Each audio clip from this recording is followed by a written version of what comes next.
ವೇದಿಕೆ ಮೇಲೆ ಹಾಸೀನರಾಗಿದ್ದ ಗಣ್ಯರಿಗೆ ನಮಸ್ಕರಿಸ್ತಾ, ವೇದಿಕೆಯ ಮುಂಭಾಗದಲ್ಲಿ ನಿಂತ ಹಿಂದೂ ಜಾಗೃತ ವೇದಿಕೆ ಕಾರ್ಯಕರ್ತರಿಗೆ ನಮಸ್ಕರಿಸ್ತಾ, ಸಮಾರಂಭದ ಅಧ್ಯಕ್ಷತೆಯನ್ನು ವಹಿಸಿರುವಂತಹ ಯತ್ನಾಳ್ ಸಾಹೇಬರೇ, ಹಿಂದುತ್ವ ಉಳಿಬೇಕು ಅಂದರೆ ಯತ್ನಾಳಂಥ ಸಾಹೇಬರುಗಳ ಅವಶ್ಯಕತೆ ಈ ದೇಶಕ್ಕಿದೆ.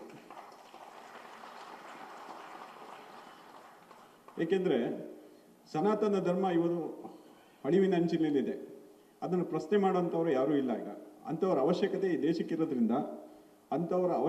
ದೇಶಕ್ಕಿರೋದ್ರಿಂದ ಯತ್ನಾಳಂಥವರು ಮುಖ್ಯವಾಗಿ ಎತ್ಕಾಣ್ತಾರೆ.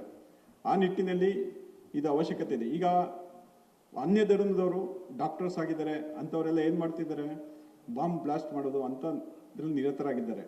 ಅದನ್ನು ತಡೆ ಹಿಡಿಬೇಕು ಮತ್ತು ಅವ್ರನ್ನ ಹೊರಗಡೆ ಇಡಬೇಕು ಅಂತಂದರೆ ಇಂಥವರ ಅವಶ್ಯಕತೆ ಇದೆ. ಇಂಥ ಯತ್ನಾಳಂಥ ಸಾಹೇಬರುಗಳು ಈ ದೇಶದಲ್ಲಿ ಇನ್ನೂ ಹೆಚ್ಚಿನ ಸಂಖ್ಯೆಯಲ್ಲಿ ಹುಟ್ಟಬೇಕು. ಕೆಲವರಿಗೆ ಒಂದು ಒಂದು ಇದಿದೆ, RSSನ ಟೀಕೆ ಮಾಡೋದೇ ದೊಡ್ಡ ಉದ್ದೇಶ ಆಗಿದೆ. ಅದೆಲ್ಲ ನಿಲ್ಲಿಸಬೇಕು.